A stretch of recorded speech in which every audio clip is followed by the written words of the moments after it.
Nightmare 4. Just finished up Nightmare 4, and I think we kind of have some differing opinions on it.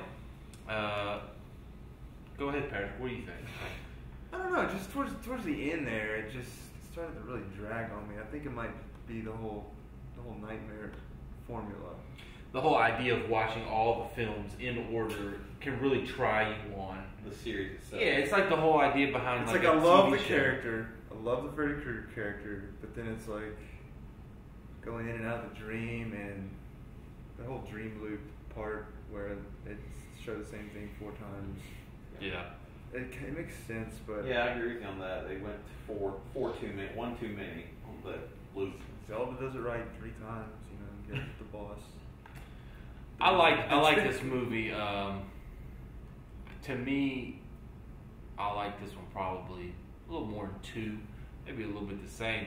I don't know why I've always liked this one. I was telling them that since I bought this box set, I've probably watched this one the most because I had never really seen it, and I like the montage. I like the way Alice is at the beginning and then at the end she sort of changes.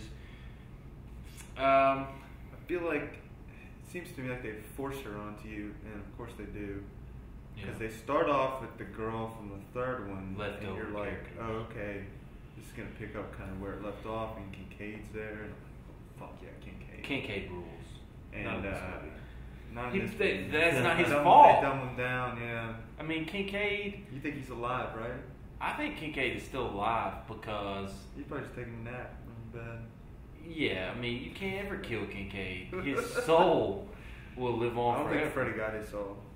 No, because one of the souls that gets out at the end of this one was Kincaid's soul. That's right. And it went, and from everything I understand, that the soul went inside the dog. And so Kincaid lives in Jason the dog. Does Sutek have anything to do with that? He channeled the power of Sutek.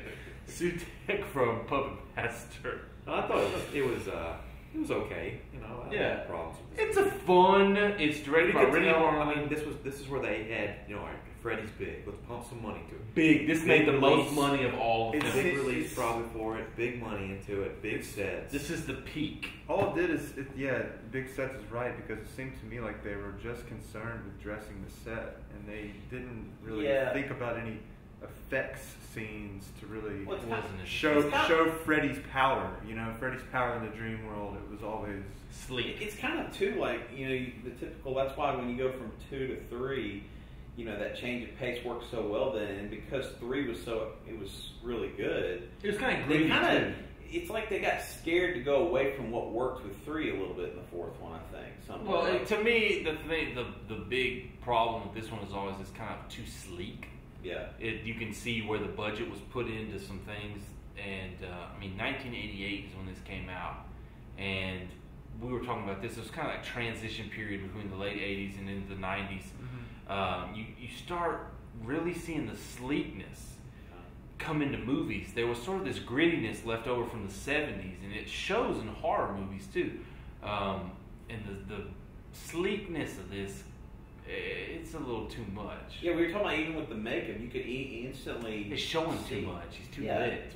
Yeah, and it's not my favorite makeup. There was crap, I was gonna say. The glove was cool. I like the glove in this one. like a shirt. His shirt's kind of torn and stuff. Yeah.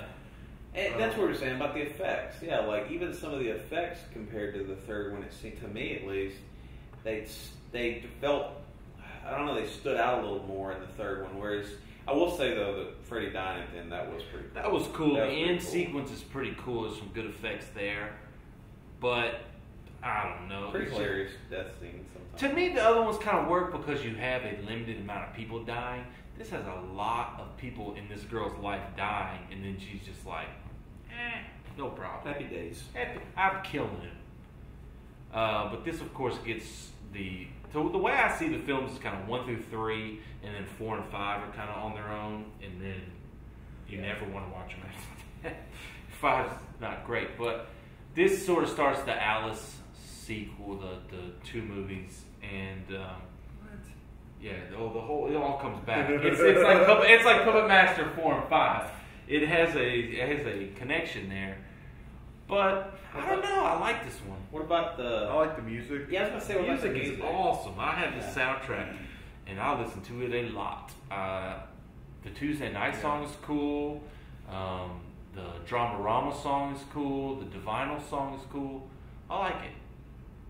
What about the quality of this box set? You want to talk about what we've seen so far? What we've seen so far, we watched 2 and it just really makes me want a Blu-ray box. Yeah, they gotta do that. I mean, these movies look great. There's so much neon lighting in this one. Upscaled, they look good, but you know, once you see what they you get up close, you see a lot of artifacting and once you see the Blu-rays, that first one looked awesome. Yeah, it was.